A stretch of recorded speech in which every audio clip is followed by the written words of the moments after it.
حضرت سیدنا ابو ہریرہ رضی اللہ تعالیٰ عنہ سے مروی ہے کہ سرکار مدینہ سرکار مکہ مکرمہ صلی اللہ تعالیٰ علیہ وسلم کا فرمان عظمت نشان ہے، اللہ عز و جل کے کچھ سیاح یعنی سیر کرنے والے فرشتے ہیں، جب وہ محافل ذکر کے پاس سے گزرتے ہیں تو ایک دوسرے سے کہتے ہیں یہاں بیٹھو۔ جب ذاکرین یعنی ذکر کرنے والے دعا مانگتے ہیں تو فرشتے ان کی دعا پر آمین کہتے ہیں۔ جب وہ نبی علیہ الصلوۃ والسلام پر درود بھیجتے ہیں تو وہ فرشتے بھی ان کے ساتھ مل کر درود بھیجتے ہیں حتیٰ کہ وہ منتشر ہو جاتے ہیں۔ پھر فرشتے ایک دوسرے کو کہتے ہیں کہ ان خوش نصیبوں کے لیے خوشخبری ہے کہ وہ مغفرت کے ساتھ واپس جا رہے ہیں۔ سبحان اللہ سبحان اللہ۔ اس حدیث سے کیا سیکھنے کو ملا ناظرین؟ کہ جن محافل میں اللہ اور اس کے رسول کا ذکر ہوتا ہے، اللہ کے ذکر کے ساتھ ساتھ نبی پاک پر درود و سلام پڑھا جاتا ہے، وہ نشستیں، وہ محفلیں، وہ حلقے مغفرت کے حلقے ہیں، وہ مغفرت کی گیدرنگز ہیں۔ اللہ کرے کہ ہم ایسی جگہوں پر جائیں جہاں اللہ اور اس کے رسول کا ذکر ہوتا ہو، جب دوست مل کر بیٹھیں تو ذکر اللہ کچھ کریں، اللہ کے حبیب علیہ الصلوۃ والسلام پر درود بھیجیں اور یہ برکتیں حاصل کریں۔ اور ایک اور بات سیکھنے کو ملی ناظرین کہ اچھے بندوں کی صحبت بھی بڑی اچھی ہوتی ہے۔ اللہ کے نیک بندوں کے ساتھ بیٹھنا مغفرت کا سبب بن جاتا ہے۔ پنجابی شاعر بڑی پیاری بات لکھتے ہیں نا، مجھے اور آپ کو اپنی گیدرنگز چیک کرنی ہے، اپنا فرینڈ سرکل چیک کرنا ہے کہ ہمارا اٹھنا بیٹھنا کن لوگوں میں ہے۔ وہ کہتے ہیں بھلے بندے دی صحبت یاروں جویں دکان اتاراں، سودا بھاوے ملے نہ لئیے ہلے آن ہزاراں۔ وہ کہتے ہیں کہ اچھے بندے کی جو صحبت ہے نا وہ عطر والے کی دکان کی طرح ہے، پرفیوم شاپ کی طرح ہے۔ آپ پیسوں سے عطر خریدیں نہ خریدیں، خوشبو پھر بھی آ جاتی ہے، سیمپل پھر بھی لگا دیا جاتا ہے، یعنی بینیفٹ ہی ہوتا ہے نیک لوگوں کی صحبت میں بیٹھنے کا۔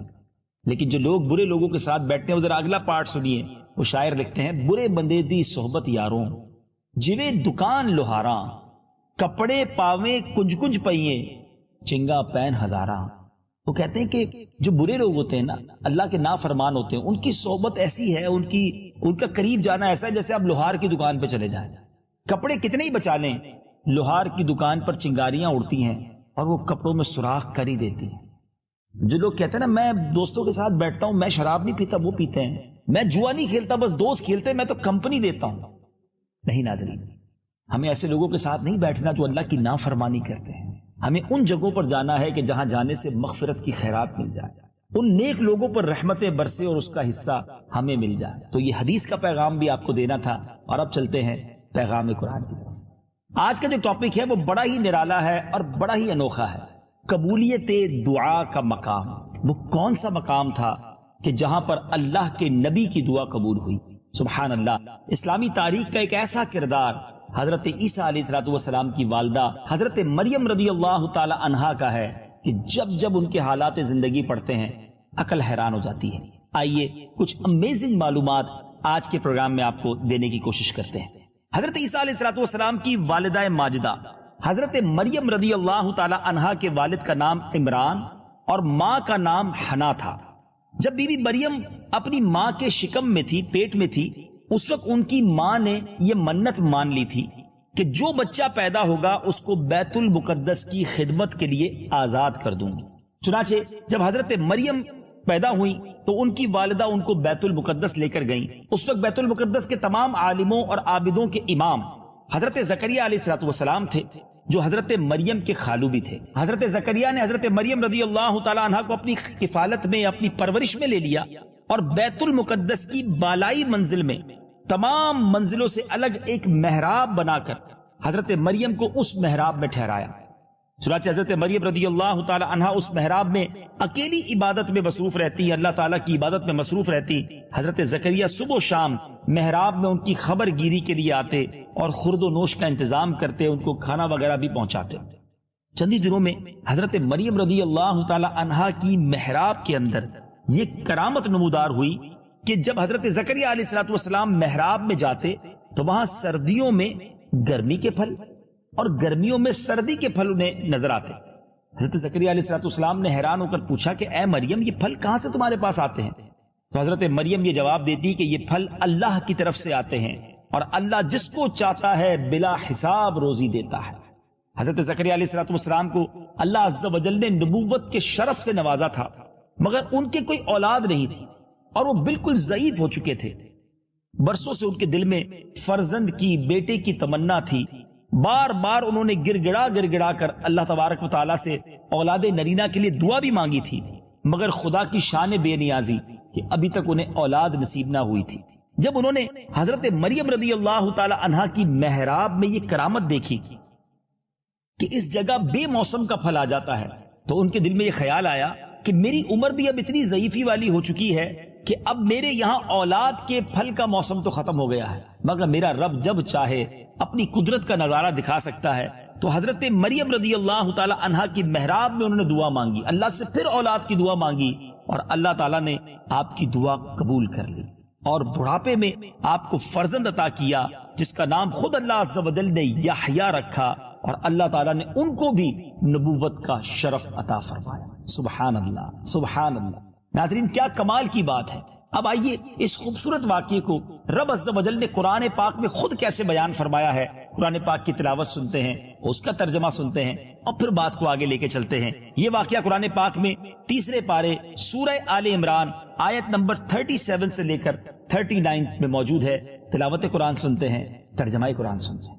فتقبلها ربها بقبول حسن وأنبتها نباتا حسنا وكفلها زكريا كلما دخل عليها زكريا المحراب وجد عندها رزقا قال يا مريم أنى لك هذا قالت هو من عند الله إن الله يرزق من يشاء بغير حساب هنالك دعا زكريا ربه قال رب هب لي من لدنك ذرية طيبة إنك سميع الدعاء فنادته الملائكة وهو قائم يصلي في المحراب أن الله يبشرك بيحيى مصدقا بكلمة من الله وسيدا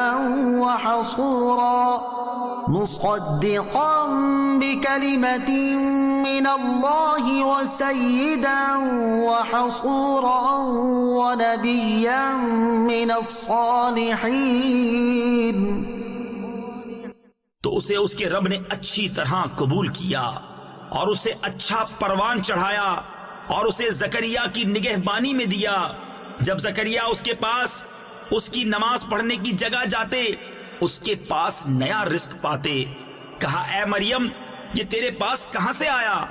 بولی وہ اللہ کے پاس سے ہے، بے شک اللہ جسے چاہے بے گنتی دے۔ یہاں پکارا زکریا اپنے رب کو، بولا اے رب میرے، مجھے اپنے پاس سے دے ستھری اولاد، بے شک تو ہی ہے دعا سننے والا۔ تو فرشتوں نے اسے آواز دی اور وہ اپنی نماز کی جگہ کھڑا نماز پڑھ رہا تھا۔ بے شک اللہ آپ کو مژدہ دیتا ہے یحییٰ کا، جو اللہ کی طرف کے ایک کلمہ کی تصدیق کرے گا، اور سردار اور ہمیشہ کے لیے عورتوں سے بچنے والا اور نبی ہمارے خاصوں میں سے۔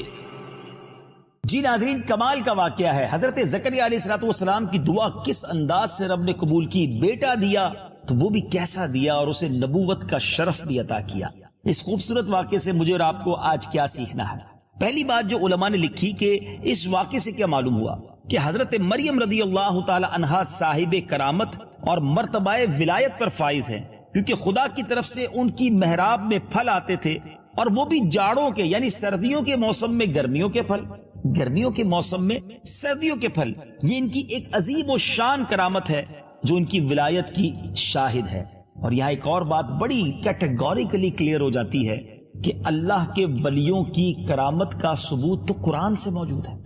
حضرت مریم نبی تو نہیں تھی نا، وہ تو ولیہ تھی، نیک خاتون تھی۔ تو جب قرآن ذکر کر رہا، یہ واقعہ آپ نے سنا، قرآن میں بھی تلاوت سنی آپ نے، جب قرآن اللہ اپنے نیک بندوں کے بارے میں خود ہمیں قرآن کے ذریعے بتا رہا ہے کہ ان کی کرامتیں پاسبل ہیں، تو اگر آج کوئی کسی اللہ کے ولی کی کرامت کو بیان کرتا ہے تو اس میں کوئی کانفلکٹ نہیں ہے. کرامت کا ثبوت تو قرآن سے موجود ہے نا ناظرین. اور اسی طرح ایک اور بڑا خوبصورت واقعہ آپ نے سنا ہوگا کہ حضرت سلیمان علیہ الصلوۃ والسلام جب ملکہ بلقیس کا تخت لانا چاہتے تھے تو ملک شام سے یعنی مصر سے وہ بہت دور تھا، تھاؤزنڈز ہنڈریڈز مائلز دور تھا اور بہت بڑا تخت تھا.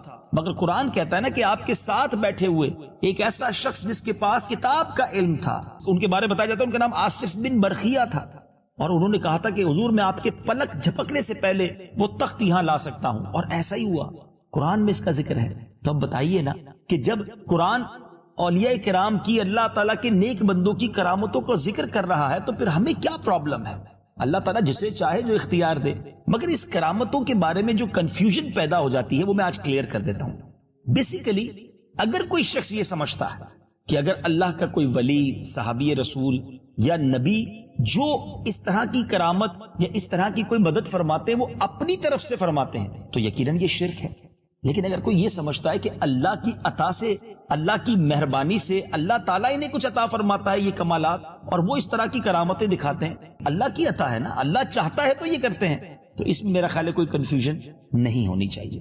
اب آتے ہیں اس خوبصورت واقعے سے ایک اور سبق کیا ملا کہ اللہ تعالیٰ کہ بندے یا اللہ والیاں جہاں عبادت کریں وہ اس جگہ اس قدر مقدس ہو جاتی ہے کہ وہاں رحمت خداوندی کا نزول ہوتا ہے اور وہاں پر دعائیں قبول ہوتی ہیں. اللہ کے نبی کا یہ عمل ہمیں بتا رہا ہے کہ حضرت زکریہ علیہ الصلوۃ والسلام پہلے بھی دعائیں کر چکے تھے، مگر ایگزیکٹلی اس محراب میں جا کر کیوں دعا کی کہ ان کا یہ ماننا تھا کہ جہاں اللہ کے نیک بندے عبادت کریں وہاں رحمتیں نازل ہوتی ہیں.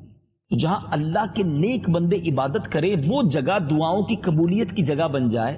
تو جہاں اللہ کے نیک بندوں کے مزارات ہوں تو وہاں جا کر بھی اگر رب سے مانگا جائے تو انشاءاللہ اللہ بڑا کریم، مانگنا تو رب سے ہی ہے نا، انشاءاللہ رحمتیں ہوں گی، دعائیں قبول ہو جائیں گی. تو ایسے مقامات جو مقدس مقامات ہوں، جیسے دعا کے آداب میں بھی علماء نے لکھا کہ مکہ شریف میں جا کر دعا مانگے، دعا قبول ہوگی انشاءاللہ.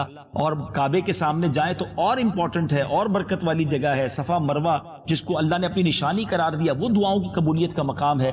تو مکہ پاک اور مدینہ طیبہ تو پورا کا پورا ہی دعاؤں کی قبولیت کے مقام ہے. اور پھر وہ تمام جگہیں جن کا ذکر قرآن میں عزت کے ساتھ، احترام کے ساتھ بیان ہوا، ان جگہوں پر جا کر دعائیں مانگیں، اولیاء کرام کی قرب میں جا کر دعائیں مانگیں تو ضرور انشاءاللہ دعائیں قبول ہوں گی. اور ایک اور بات بھی سیکھنے کو ملی ناظرین کہ بظاہر تو حضرت زکریا علیہ الصلوۃ والسلام بہت ضعیف ہو گئے تھے. ایک طرح سے انسان اس عمر میں جا کے مایوس ہو جاتا ہے، مگر آپ نے ہمت نہیں ہاری، آپ نے دعا کی، اللہ کی رحمت سے مایوس نہیں ہوئے. بہت سارے ناظرین ایسے ہوتے ہیں جو اگر کسی مشکل میں آ جائے نا اب مایوس ہو جاتے ہیں کہ نہیں جناب میرا تو مسئلہ حل ہی نہیں ہو سکتا، میں تو اب اتنی بڑی پرابلم میں آ گیا ہوں، اب میں نکل ہی نہیں سکتا، اب میرے لیے ناممکن ہے اس پرابلم سے باہر آنا. ہو سکتا ہے اس وقت مجھے کوئی بیمار دیکھ رہے ہوں، پریشان حال دیکھ رہے ہوں، قرضے میں ڈوبا میرا کوئی بھائی مجھے دیکھ رہا ہو، یا گھریلو پریشانیوں میں کوئی ڈوبا ہوا شخص دیکھ رہا ہو. ایک بات سمجھیے ناظرین، میری اور آپ کی جو پرابلم ہے نا وہ ہمارے لیے بہت بڑی ہے مگر وہ اللہ کے لیے بہت بڑی نہیں ہے. ان اللہ علی کل شیء قدیر، میرا رب جو چاہے وہ کر سکتا ہے. میں اور آپ سمجھ رہے نا کہ پرابلم یہ پاسبل ہی نہیں ہے. نہیں ناظرین، میرے اور آپ کے لیے پاسبل نہیں ہے، رب کے لیے تو پاسبل ہے نا. وہ ہمارا جب مددگار بن جائے، ہم اس سے دعا مانگے، اس کی بارگاہ میں گر گڑائے، وہ کرم فرمائے، ہر مشکل سالو ہو سکتی ہے. میں اس کو ایک فزیکل، ایک نارمل سی ایگزامپل کے ذریعے سمجھاتا ہوں. آپ نے دیکھا ہوگا گھر میں بھی بعض اوقات چونٹیاں ہوتی ہیں. اگر کوئی چونٹی سفر کر رہی ہے، جا رہی ہے، اور آپ اس کے آگے ایک سیب رکھ دیں، اس چونٹی کے ساتھ کیا ہوگا؟ وہ تو رک جائے گی، اس کو تو ایک بہت بڑا پہاڑ سامنے نظر آئے گا، وہ اس سیب کو ہٹا بھی نہیں سکے گی اور وہ سمجھے گی کہ اب یہ راستہ بلاک ہو گیا. ایسا ہی ہے نا. اب آپ اسی سیب کو اٹھا کے جیب میں رکھ لیں، چونٹی کا راستہ کلیئر ہو گیا نا، پہاڑ جو اس کے سامنے تک حل ہو گیا، کلیئر ہو گیا. آپ کے لیے کیا تھا؟ وہ سیب نارمل. چونٹی کے لیے کیا تھا؟ پہاڑ. اب سمجھنے کی کوشش کریں، جو پرابلم میں اور آپ فیس کرتے ہیں نا، کبھی کبھی کوئی ڈیفیکلٹی سامنے آ جاتی ہے اور مایوسی کی طرف لوگ چلے جاتے ہیں، اسی وجہ سے خودکشیوں کی طرف چلے جاتے ہیں. نہیں ناظرین، یہ حرام موت ہے. دیکھیں میری اس ایگزامپل کو پھر سمجھیے گا. وہ سیب چونٹی کے لیے پہاڑ تھا، ہمارے لیے نارمل سیب تھا. جو پرابلم میرے اور آپ کے سامنے وہ ہمارے لیے پہاڑ ہے، امپاسبل ہے. اللہ کے آگے کچھ نہیں ہے، اس کے لیے وہ کچھ مشکل نہیں ہے. اس نے کرم فرمانا ہے، نگاہ رحمت فرمانی ہے. اور یہ پرابلم سالو ہو جانی ہے. تم مایوس نہ ہو, مانگے رب سے. اللہ خود قرآن میں فرماتا ہے نا, ادعونی استجب لکم, تم مجھ سے مانگو میں تمہیں عطا کروں گا. ہم مانگنے والے تو بنے نا. ہاں اس کے کچھ آداب ضرور ہیں. دعا قبول نہ ہونے کی وجوہات ہیں, آپ ان وجوہات کو دور کر دیں, ان ریزنز کو ختم کر دیں, آپ کی دعائیں قبول ہونا شروع ہو جائیں گی. نبی پاک علیہ الصلوۃ والسلام سے ایک بڑا امپورٹنٹ سوال حضرت سیدنا سعد بن ابی وقاص رضی اللہ تعالیٰ عنہ نے کیا کہ حضور یہ بتائیے کہ میں مستجاب الدعوات بننا چاہتا ہوں. مستجاب الدعوات کون ہوتا ہے؟ جس کی ساری دعائیں قبول ہوں. میرا خیال ہے آپ سارے جتنے ناظرین مجھے سن رہے ہیں, آپ بھی بننا چاہتے ہیں, میں بھی بننا چاہتا ہوں. دعا مانگے اور وہ قبول ہو جائے. بڑا خوبصورت کوسچن تھا. سرور کائنات علیہ الصلوۃ والسلام نے کوئی بہت بڑا آنسر نہیں دیا, کوئی بہت بڑی لسٹ نہیں دی کہ اے سعد یہ کرو یہ کرو یہ کرو, پھر اس کے بعد تم کورس کرو, جب جا کے تم جو ہے مستجاب الدعوات بن جاؤ گے. نہیں, جسٹ ون لائنر آنسر, ایک جملے میں جواب دے دیا. پیارے آقا علیہ الصلوۃ والسلام نے فرمایا, جس کا مضمون ہے اے سعد اپنے لقمے پاکیزہ کر لو تم مستجاب الدعوات بن جاؤ گے. حلال کمانا شروع کر دو تم مستجاب الدعوات ہو جاؤ گے. تمہاری دعائیں قبول ہونا شروع ہو جائیں گی. اب سوچ لیجئے ناظرین, ہم کیا کر رہے ہیں؟ ہم حرام کما کر توقع رکھتے ہیں کہ دعائیں قبول ہوں گی. رشوت کا کام کرنے والا کیسے سوچتا ہے کہ میری دعائیں قبول ہوں گی؟ جھوٹ بول کر کاروبار کرنے والا, ملاوٹ کر کے کاروبار کرنے والا, کسی کا مال دبا لینے والا, سود کا کاروبار کرنے والا یہ ایکسپیکٹ کیسے کرتا ہے میری دعا قبول ہوگی؟ ایک ہی فارمولا ہے اگر آپ چاہتے ہیں آپ کی دعائیں قبول ہوں, روزی حلال کیجیے. اچھا بعض اوقات پتہ کیا ہوتا ہے, روزی نارملی باقی سب چیزیں ٹھیک ہوتی ہیں, کہیں نہ کہیں ایک مسٹیک ہو رہی ہوتی ہے اور ہمیں پتہ بھی نہیں ہوتا, کیونکہ علم دین بھی نہیں ہے, نہ کسی سے پوچھنا. ہم گوارا کرتے ہیں کہ یار ذرا کسی عالم دین کے پاس جائیں اور انہیں کہیں کہ حضور چیک کر لیں میری روزی ٹھیک ہے, میں حرام تو نہیں کما رہا. کہیں نہ کہیں سے ایک سوراخ کے ذریعے سمجھ لیں, اور ڈراپ بائی ڈراپ حرام ہمارے کاروبار میں شامل ہوتا ہے اور سارے مال کو گندا کر دیتا ہے. تو پلیز اپنے کاروبار کو کسی صحیح مفتی صاحب سے, عالم دین سے چیک کروا لیجیے. کوئی بات نہیں, ایک بار چیک کروا لیجیے. وہ کہہ دیں ٹھیک ہے تو آپ کا اطمینان ہو جائے گا, اور وہ کہیں کہ یہ والا طریقہ چینج کر دیں تو چینج کر دیں, تاکہ روزی تو حلال ہونا. حرام کیوں کمائیں ہم؟ اللہ رازق ہے, وہ حلال دینے والا ہے. تو اپنی روزی پاکیزہ کر لیں, اپنے لقمے پاکیزہ کریں, آپ کی دعائیں قبول ہونا شروع ہو جائیں. اور دعا جب بھی مانگے نا ناظرین, بڑے یقین سے مانگے. تذبذب سے, ہیزیٹیشن سے دعائیں قبول نہیں ہوتی. لوگ دعا کرتے ہوئے سوچتے ہیں چلو کر لیتے ہیں ورنہ ہونا کچھ نہیں ہے, قبول نہیں ہوں گی, پتہ نہیں ہوگی یا نہیں ہوگی. علماء کہتے ہیں اس کی دعا قبول ہی نہیں ہوتی جو اس کانسیپٹ کے ساتھ دعا کرتا ہے. میں آپ کو ایک واقعہ سناتا ہوں. ایک گاؤں میں بارش نہیں ہو رہی تھی, گاؤں والے بڑے پریشان تھے, قحط تھا. اب انہوں نے ڈیسائیڈ کیا کہ سارے گاؤں والے کسی گراؤنڈ میں جمع ہوتے ہیں اور وہاں جو ہے وہ دعا کرتے ہیں مل کر اللہ کی بارگاہ میں, جس کو نماز استسقاء کہتے ہیں, دعا استسقاء کہتے ہیں, بارش کی دعا. سارے گاؤں والے جمع ہوئے. ایک نوجوان بھی آیا, مگر ساتھ اپنے ساتھ وہ چھتری لے کر آیا, امبریلا لے کر آیا. تو لوگوں نے اس کا مذاق اڑانا شروع کیا کہ کئی سال ہو گئے, کئی ماہ گزر گئے, ایک قطرہ پانی نہیں برسا, آج بھی بادل نہیں ہے اور آپ چھتری لے کر آئے. اس نوجوان نے کمال کا جواب دیا. نوجوان کہتا ہے جس رب سے مانگنے آئے ہیں اگر اس پر یقین ہی نہیں ہے تو پھر مانگنے کیوں آئے ہیں؟ اور آج قبول ہونی ہے دعا تو بارش میں بھیگتا ہوا جاؤں گا کیا؟ سوچئے, وہ بلیف تھا, وہ یقین تھا. کتابوں میں لکھا ہے دعا ہوئی, موسلا دھار بارش ہوئی, سارا گاؤں بھیگتا ہوا واپس گیا اور نوجوان چھتری کے سائے میں واپس گیا. یہ بلیف ریکوائرڈ ہے, یہ یقین درکار ہے. جب اللہ سے دعا مانگتے وقت یقین اور فوکس ہوگا نا کہ میرا کریم ضرور عطا فرمائے اور وہ ضرور دے گا. بس اصل چیز ہے ادب کے ساتھ, التجا گڑ گڑا کر ہو, کنیکٹیوٹی کے ساتھ مانگیں, ضرور کرم ہوگا. تو ناظرین, آج کی اس خوبصورت پیغام قرآن سلسلے میں ہمیں ایک اور پیغام جو ملا کہ مایوس نہیں ہونا ہے, دعا پر یقین رکھیں اور دعا دل و جان سے کریں. دعا عبادت ہے, بلکہ حدیث کے الفاظ ہیں الدعاء مخ العبادہ, دعا عبادت کا مغز ہے. الدعاء صلاح المؤمن, دعا مومن کا ہتھیار ہے. ہمارے پاس یہ چیزیں موجود ہیں اور ہم سارے جہان کے آگے پیچھے گھوم رہے ہوتے ہیں, سب کے پاس جاتے ہیں پرابلم میں, رب کے پاس نہیں جاتے. رب کے پاس جائیں, سجدہ کریں, خوب دعائیں کریں, وہ رب کریم ضرور عطا فرمائے گا. تو بہرحال ناظرین, آج کے پیغام قرآن کا وقت ختم ہوا. ہم نے چلنا ہے اپنے اگلے سیگمنٹ کی طرف جس کا نام ہے تعارف قرآن. پیغام قرآن. ناظرین، تعارف قرآن میں ایک بار پھر مرحبا کہتے ہیں، اور آج تو اس سورت کا تعارف بیان کرنا ہے جس سے ہم سبھی کو بڑی محبت ہے، جب بھی پڑھتے ہیں ایمان تازہ ہو جاتا ہے، جس کو قرآن کی دلہن کہا گیا۔ جی ہاں، عروس القرآن سورہ رحمان۔ آج سورہ رحمان کا تعارف سننا ہے۔ سورہ رحمان یاد رہے مکہ مکرمہ میں نازل ہوئی۔ اس سورت میں 3 رکوع، 78 آیتیں، 78 آیتیں، 351 کلمے اور 1663 حروف ہیں، 1636 حروف ہیں۔ اس سورت کا نام سورہ رحمان اس لیے رکھا گیا کہ اس کی ابتدا اللہ تعالیٰ کے اسماء حسنہ میں سے ایک اسم الرحمان سے کی گئی۔ سورہ رحمان کے فضائل، سبحان اللہ، حضرت علی المرتضیٰ شیر خدا کرم اللہ تعالی وجہ الکریم سے روایت ہے کہ نبی پاک علیہ الصلوۃ والسلام نے ارشاد فرمایا، ہر چیز کی ایک زینت ہے اور قرآن کی زینت سورہ رحمان ہے۔ مفتی احمد یار خان نعیمی رحمۃ اللہ تعالی فرماتے ہیں، چند وجہ سے سورہ رحمان کو قرآن کی دلہن اور زینت فرمایا گیا۔ اس سورت میں اللہ تعالیٰ کی ذات و صفات کا ذکر ہے، اور ذات و صفات پر اعتقاد ایمان کی زینت ہے۔ اس سورت میں جنت کی حوروں اور اس کے حسن و جمال، ان کے زیورات کا ذکر ہے، اور یہ چیزیں جنت کی زینت ہیں۔ اس سورت میں آیت مبارکہ فَبِأَيِّ آلَاءِ رَبِّكُمَا تُكَذِّبَانِ، یہ 31 بار 31 ٹائم ارشاد ہوئی، اور اس سے سورت کی زینت اور زیادہ ہو گئی۔ سبحان اللہ، سبحان اللہ۔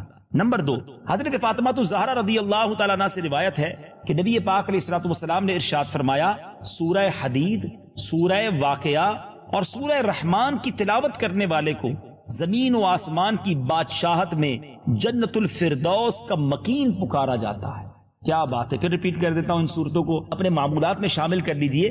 سورہ حدید، سورہ واقعہ اور سورہ رحمان، اس کی تلاوت ہو سکے تو زیادہ سے زیادہ کیا کرے۔ نمبر 3، تیسری فضیلت، اس سورت کی آیات اگرچہ چھوٹی چھوٹی ہیں لیکن ان کی تاثیر بہت مضبوط ہے۔ مروی ہے کہ حضرت قیس بن عاصم بن قری رضی اللہ تعالی عنہ نے اسلام قبول کرنے سے پہلے پیارے آقا علیہ الصلوۃ والسلام سے عرض کی، جو کچھ آپ پر نازل کیا گیا ہے میرے سامنے اس کی تلاوت کیجیے۔ اللہ کے حبیب علیہ الصلوۃ والسلام نے ان کے سامنے سورہ رحمان پڑھی تو اس نے عرض کی، اسے دوبارہ پڑھی۔ پیارے آقا علیہ الصلوۃ والسلام نے اس کے کہنے پر 3 مرتبہ سورہ رحمان کو پڑھا، اور سورہ رحمان سن کر اس نے عرض کی، خدا کی قسم یہ سورت بہت ہی خوبصورت ہے، اس میں بہت حلاوت ہے، اس کا نیچے والا حصہ سرسبز ہے اور اوپر والا حصہ پھلدار ہے، یہ کسی انسان کا کلام ہی نہیں ہے، اور میں گواہی دیتا ہوں کہ اللہ تعالیٰ کے سوا اور کوئی معبود نہیں، اور بے شک آپ اللہ تعالیٰ کے رسول ہیں۔ کیا بات ہے، کیا بات ہے، واقعی سورہ رحمان پڑھیں تو بندہ ایسا لگتا ہے رب کی رحمت کے دریا میں گویا تیرتا ہوا جا رہا ہے۔ اس سورت کا مرکزی مضمون یہ ہے کہ اس میں اللہ تعالیٰ کی وحدانیت اور قدرت، نبی پاک علیہ الصلوۃ والسلام کی نبوت اور قرآن مجید کے اللہ تعالیٰ کے وحی ہونے پر دلائل بیان کیے گئے ہیں، نیز اس میں یہ مضامین بھی بیان کیے گئے ہیں۔ نمبر 1، اس سورت کی ابتدا میں اللہ تعالیٰ نے اپنی عظیم نعمتوں جیسے قرآن پاک کو نازل کرنے، تاجدار رسالت کو اس کی تعلیم دینے، اور آپ علیہ الصلوۃ والسلام کو دنیا اور آخرت کی تمام چیزوں کی تعلیم دینے کا ذکر فرمایا۔ اس کے بعد چاند، سورج، زمین پر اگی ہوئی بیلوں، درختوں، آسمانوں، زمینوں، باغات میں پھلوں اور کھیتوں میں فصلوں کا بھی ذکر فرمایا۔ حضرت آدم علیہ الصلوۃ والسلام کی پیدائش، میٹھے اور خاری سمندروں اور ان سے موتیوں کے نکلنے کو بیان فرمایا۔ اس جہاں کے فنا ہونے اور صرف اللہ تعالیٰ کی ذات کے باقی رہنے اور تمام مخلوق کے اللہ تعالیٰ کا محتاج ہونے کا ذکر فرمایا۔ اس سورت کے آخر میں قیامت، جنت کی نعمتوں اور جہنم کی سختیوں اور ہولناکیوں وغیرہ کا ذکر ہے۔ کیا بات ہے سورہ رحمان کی۔ ناظرین، میں چاہتا ہوں کہ آج ہم اپنے سلسلے کا اختتام قرآن پاک کی دلہن، قرآن پاک کی زینت سورہ رحمان کی تلاوت سے کریں۔ آئیے قرآن پاک کی اس عظیم سورت کو سننے کے لیے تیار ہو جائیے، سر جھکائیے، اللہ کی رحمتوں کے سمندر میں تیرنے کے لیے تیار ہو جائیے۔ سورہ رحمان کی تلاوت اور ترجمہ سنتے ہیں۔ اعوذ باللہ من الشیطان الرجیم، میں اللہ تعالیٰ کی پناہ میں آتا ہوں شیطان مردود سے۔ بسم اللہ الرحمن الرحیم، اللہ کے نام سے شروع جو نہایت مہربان رحم والا۔ الرحمن علم القرآن، خلق الانسان علمه البیان، الشمس والقمر بحسبان والنجم والشجر يسجدان. رحمان نے اپنے محبوب کو قرآن سکھایا، انسانیت کی جان محمد کو پیدا کیا، ما کانا وما یکون کا بیان انہیں سکھایا. سورج اور چاند حساب سے ہیں اور سبزے اور پیڑ سجدہ کرتے ہیں. تفسیر نور العرفان میں ہے سبزے اور درختوں کے سجدے سے مراد یہ ہے کہ وہ ہر وقت اس کے مطیع اور فرما بردار ہیں یا واقعی سجدے کر رہے ہیں. ان کے سجدے ہماری عقل و سمجھ میں نہ آئیں. والسماء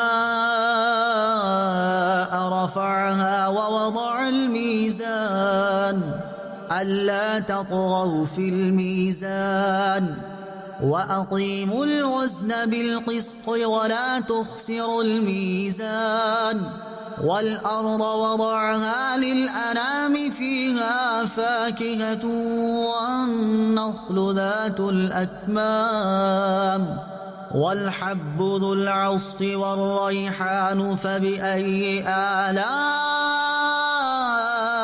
ربكما تكذبان.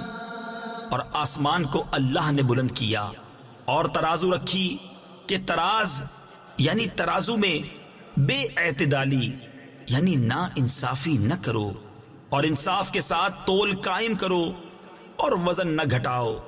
اور زمین رکھی مخلوق کے لیے، اس میں میوے اور غلاف والی کھجوریں اور بھس کے ساتھ اناج اور خوشبو کے پھول. تو اے جن و انس، تم دونوں اپنے رب کی کون سی نعمت جھٹلاؤ گے؟ خلق الإنسان من صلصال كالفخار وخلق الجان من مارج من نار فبأي آلاء ربكما تكذبان. اس نے آدمی کو بنایا بجتی مٹی سے جیسے ٹھیکری، اور جن کو پیدا فرمایا آگ کے لوکے سے. تو تم دونوں اپنے رب کی کون سی نعمت جھٹلاؤ گے؟ رب المشرقين ورب المغربين فبأي آلاء ربكما تكذبان.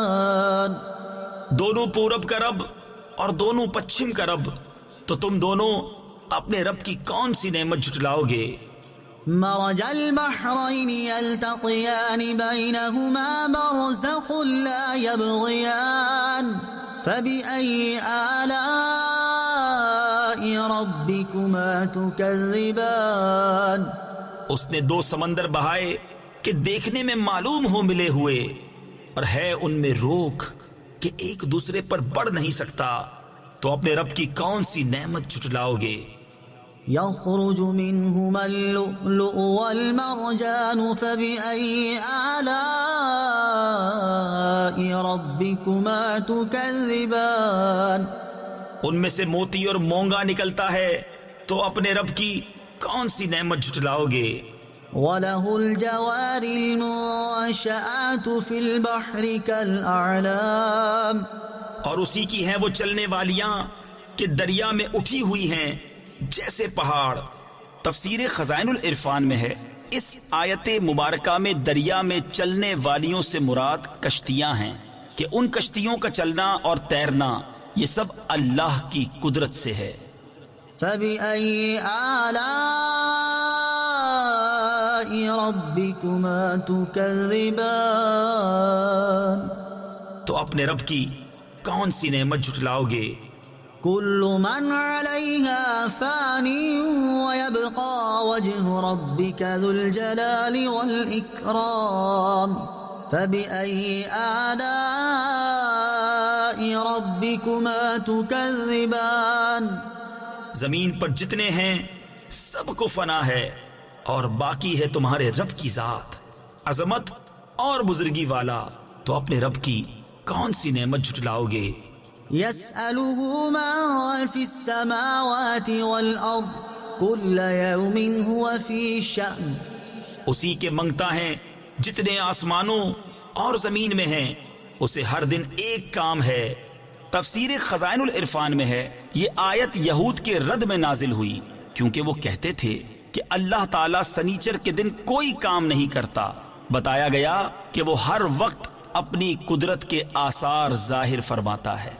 فبأي آلاء ربكما تكذبان تو اپنے رب کی کون سی نعمت جھٹلاؤ گے؟ سنفرغ لكم أيها الثقلان جلد سب کام نپٹا کر ہم تمہارے حساب کا قسط فرماتے ہیں، اے دونوں بھاری گروہ۔ تفسیر نور العرفان میں ہے یعنی بروز حشر دنیا کے کام سب بند ہوں گے، صرف حساب ہوگا۔ فبأي آلاء ربكما تكذبان تو اپنے رب کی کون سی نعمت جھٹلاؤ گے؟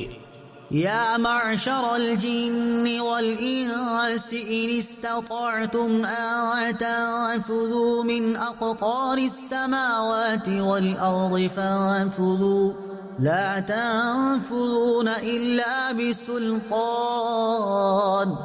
فبأي آلاء ربكما تكذبان اے جنو انسان کے گروہ، اگر تم سے ہو سکے کہ آسمانوں اور زمین کے کناروں سے نکل جاؤ تو نکل جاؤ، جہاں نکل کر جاؤ گے اسی کی سلطنت ہے، تو اپنے رب کی کون سی نعمت جھٹلاؤ گے؟ يرسل عليكما شواظ من نار ونحاس فلا تنتصران فبأي آلاء ربكما تكذبان تم پر چھوڑی جائے گی بے دھوئیں کی آگ کی لپٹ اور بے لپٹ کا کالا دھواں، تو پھر بدلہ نہ لے سکو گے، تو اپنے رب کی کون سی نعمت جھٹلاؤ گے؟ فإذا انشقت السماء فكانت وردة كالدهان فبأي آلاء ربكما تكذبان پھر جب آسمان پھٹ جائے گا تو گلاب کے پھول سا ہو جائے گا، جیسے سرخ نری یعنی سرخ رنگا ہوا چمڑا، تو اپنے رب کی کون سی نعمت جھٹلاؤ گے؟ فيومئذ لا يسأل عن ذنبه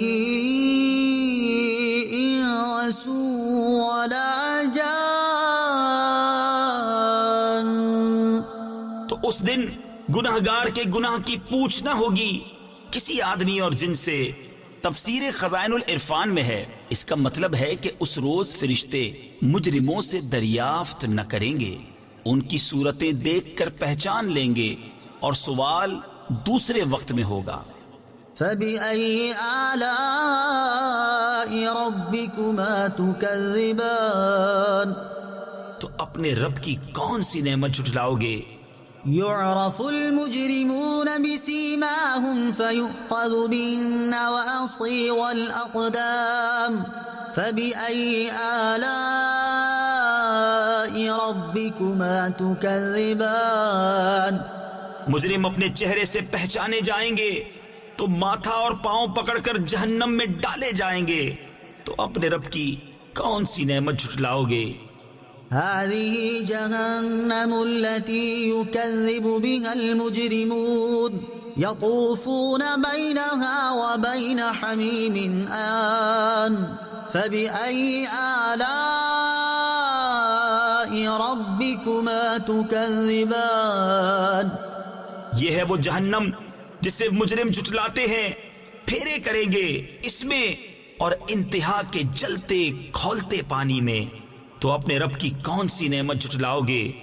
وَلِمَنْ خَافَ مَقَامَ رَبِّهِ جَنَّتَانِ فَبِأَيِّ آلَاءِ رَبِّكُمَا تُكَذِّبَانِ ذَوَاتَا أَفْنَانٍ فَبِأَيِّ آلَاءِ رَبِّكُمَا تُكَذِّبَانِ اور جو اپنے رب کے حضور کھڑے ہونے سے ڈرے اس کے لیے 2 جنتیں ہیں، تو اپنے رب کی کون سی نعمت جھٹلاؤ گے؟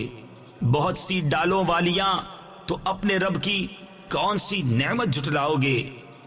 فيهما عينان تجريان فبأي آلاء ربكما تكذبان ان میں دو چشمے بہتے ہیں، تو اپنے رب کی کون سی نعمت جھٹلاؤ گے؟ فيهما من كل فاكهة زوجان فبأي آلاء ربكما تكذبان ان میں ہر میوہ دو دو قسم کا، تو اپنے رب کی کون سی نعمت جھٹلاؤ گے؟ متكئين على فرش بطائنها من استبرق وجنى الجنتين دان فبأي آلاء ربكما تكذبان ایسے بچھونوں پر تکیہ لگائے جن کا استر کناویس کا، اور دونوں کے میوے اتنے جھکے ہوئے کہ نیچے سے چن لو، تو اپنے رب کی کون سی نعمت جھٹلاؤ گے؟ فيهن قاصرات الطرف لم يطمثهن إنس قبلهم ولا جان فبأي آلاء ربكما تكذبان ان بچھونوں پر وہ عورتیں ہیں کہ شوہر کے سوا کسی کو آنکھ اٹھا کر نہیں دیکھتی، ان سے پہلے انہیں نہ چھوا کسی آدمی اور نہ جن نے، تو اپنے رب کی کون سی نعمت جھٹلاؤ گے؟ كأنهن الياقوت والمرجان فبأي آلاء ربكما تكذبان گویا وہ لعل اور مونگا ہیں، تو اپنے رب کی کون سی نعمت جھٹلاؤ گے؟ هل جزاء الإحسان إلا الإحسان فبأي آلاء ربكما تكذبان نیکی کا بدلہ کیا ہے مگر نیکی، تو اپنے رب کی کون سی نعمت جھٹلاؤ گے؟ ومن دونهما جنتان فبأي آلاء ربكما تكذبان اور ان کے سوا دو جنتیں اور ہیں، تو اپنے رب کی کون سی نعمت جھٹلاؤ گے؟ مدهامتان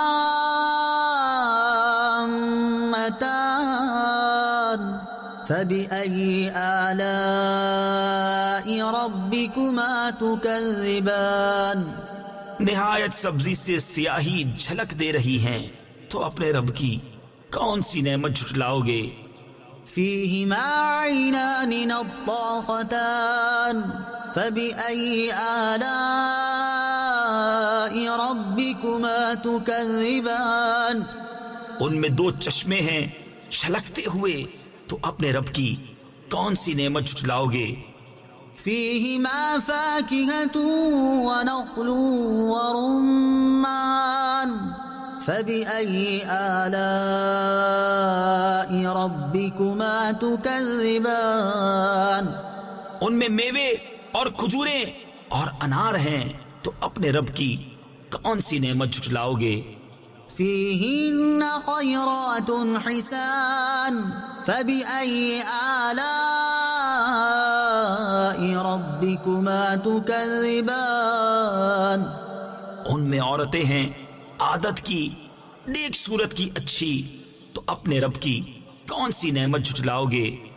حور مقصورات في الخيام فبأي آلاء ربكما تكذبان حوریں ہیں خیموں میں پردہ نشین، تو اپنے رب کی کون سی نعمت جھٹلاؤ گے؟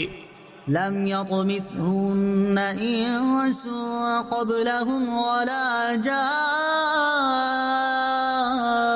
جان فبأي آلاء ربكما تكذبان ان سے پہلے انہیں نہ ہاتھ لگایا کسی آدمی اور نہ جن نے، تو اپنے رب کی کون سی نعمت جھٹلاؤ گے؟ متكئين على رفرف خضر وعبقري حسان فبأي آلاء ربكما تكذبان تبارك اسم ربك ذي الجلال والإكرام. تکیہ لگائے ہوئے سبز بچھونوں اور منقش خوبصورت چاندنیوں پر تو اپنے رب کی کون سی نعمت جھٹلاؤ گے؟ بڑی برکت والا ہے تمہارے رب کا نام جو عظمت اور بزرگی والا. صدق اللہ العظیم.